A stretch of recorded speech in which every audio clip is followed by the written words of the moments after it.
Welcome to Garden Wise Adventures. My name is Malie and I am back again after a little bit of a break. You know, this time of year has been really busy for me. But anyway, I am out in my yard today trying to finish fall cleanup and was looking over my videos that I did last year and noticed that my compost video left a lot to be desired. It was an extremely windy day and I forgot to turn on the camera, or maybe it even actually turned itself off while I was showing you how to build the compost pile. So I will link that video to the top. Please be kind, it wasn't a great one. And I will now show you a little bit more how to build a compost pile. Now this year is a little bit different than last year.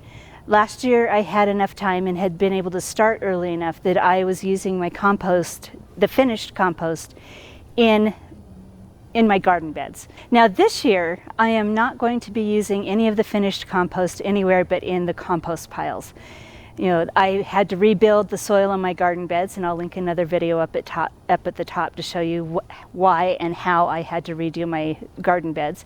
And I'm not going to be using my own homemade compost in the beds this year. Instead, I am going to be using that compost in just in building another compost pile. Now let me show you how much compost was left when I had 3 of my bins completely full of leaves to almost the top of this fence. Let me show you what was left over. This is it. This is slow composting. Now of course, as I showed in my last video, I do have a water source. I have this little spray head that when the water turns on my hill about once a week, it waters my compost piles. So I have some grass left over from this year that I piled in this bed, but underneath it, it's pretty frozen and chunky, but that's my compost. But we're going to be using this compost to help build my next compost pile. We're going to put that pile in this bed. This right here is all the garden waste that I tore out of my garden beds and flower beds this year. And let me show you the amount of leaves that I have. So far, these are the leaves that I've pulled out of this area. And this is from my front yard. Now, my front yard doesn't have any trees, but I live on a corner and I have a fence and several bushes, and everybody's leaves from everybody else's yard piles up. So I have a ton of leaves that I can put in a compost pile.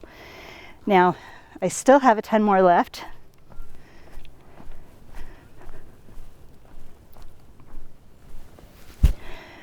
My leaf cleanup has been a little slow this year because of how busy I've been. But there's a pile of leaves in the dog run that need to be put in the compost pile. This is just what was off of the lawn. That's about a 2-foot pile. And I have not pulled any of the leaves off of my hillside yet. So this year we're going to have quite a few leaves. But by the time I create my actual compost pile and then pile the leaves on top, it all fits up here. And by the end of the year, it's the size of that middle pile right there. Next year I'll probably have 2 bins that size, you know, because I do have a few more leaves this year. But anyway, let's get started and let me show you how I build my compost piles.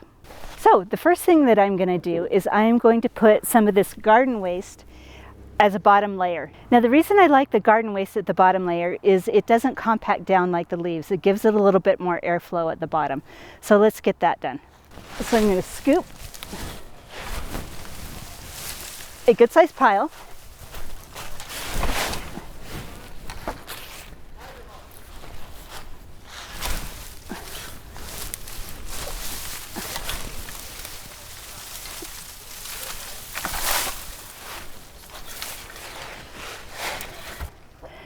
So there we have a good sized pile of garden waste, and now I'm going to throw some leaves over the top.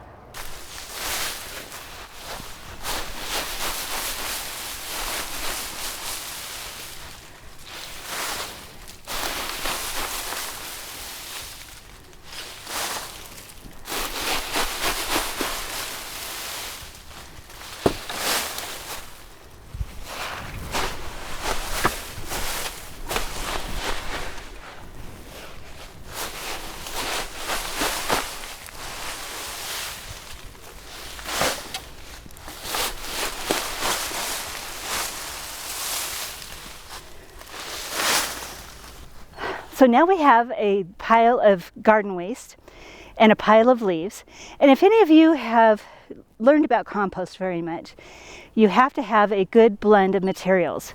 Now, even though my garden waste looks like it's brown waste, it is actually green. It's softer, it has more moisture in it, and it's counted as green waste. The leaves are my browns. Now, there are people who say you have to have an exact ratio. I never really pay attention to that.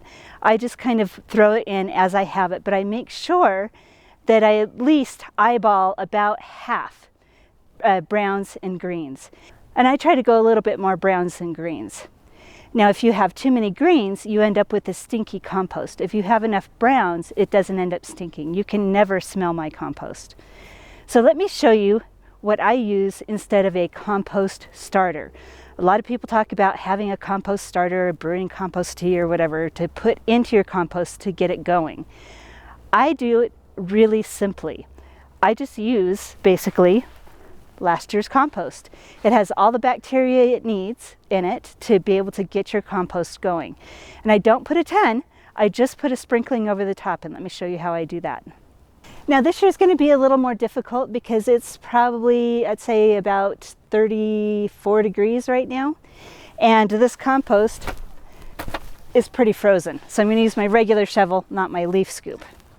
Actually, it's a snow shovel, but I also use it as a leaf scoop. So I'm going to break up the frozen crust a little bit. If you do this, earlier in the year, there's not a frozen crust, but there's also not a lot of usable leaves. So let's break up this crust.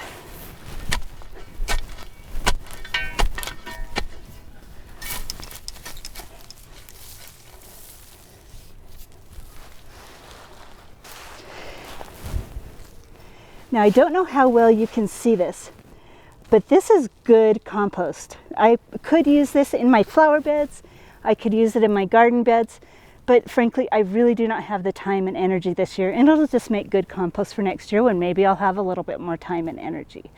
So this is beautiful compost.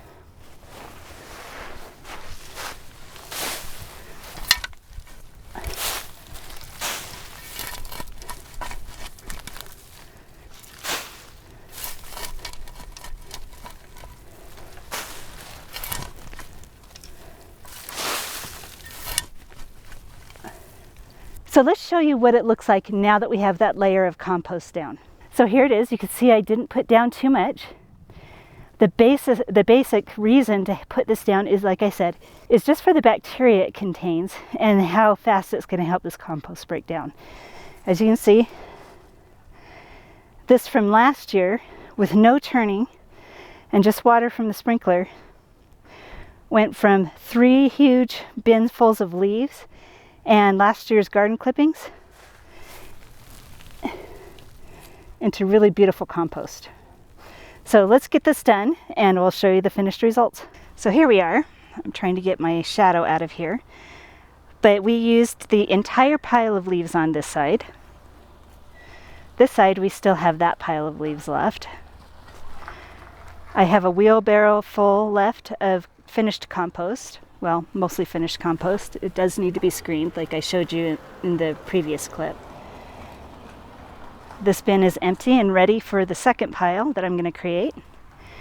We've got half of my green material left and these pile of leaves. Now this pile of leaves is, they're a lot fluffier, they're a bigger leaf, and they're going to compact down a lot more than this pile did. But as you can see, I fit half of this bin, layers of compost, and the entire pile of leaves right here.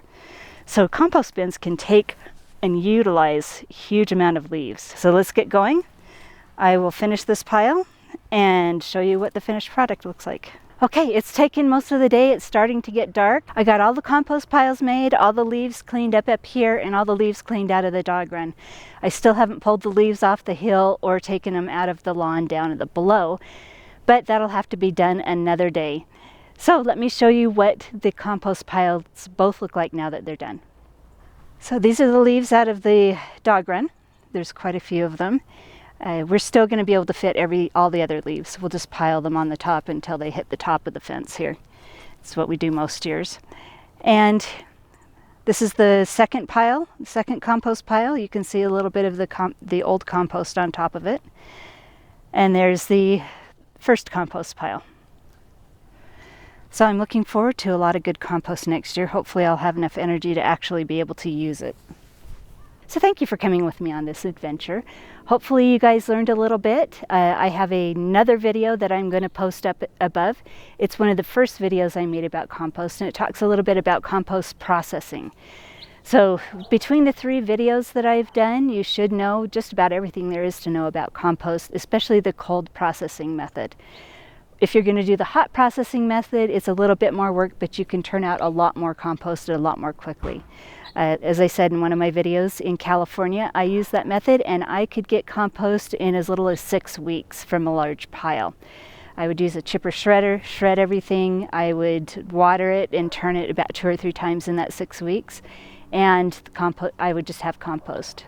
So if you still have fall leaves available, try composting. Even if you don't have greens available or extra compost, just put them in a pile, water them down, and see what happens to them. You can run your lawnmower over them, chop them up. You can mix them with grass, which will compost them down a lot quicker. But anyway, just try something. Compost is a lot of fun. And I hope you have a wonderful garden adventure, and we'll see you in our next video.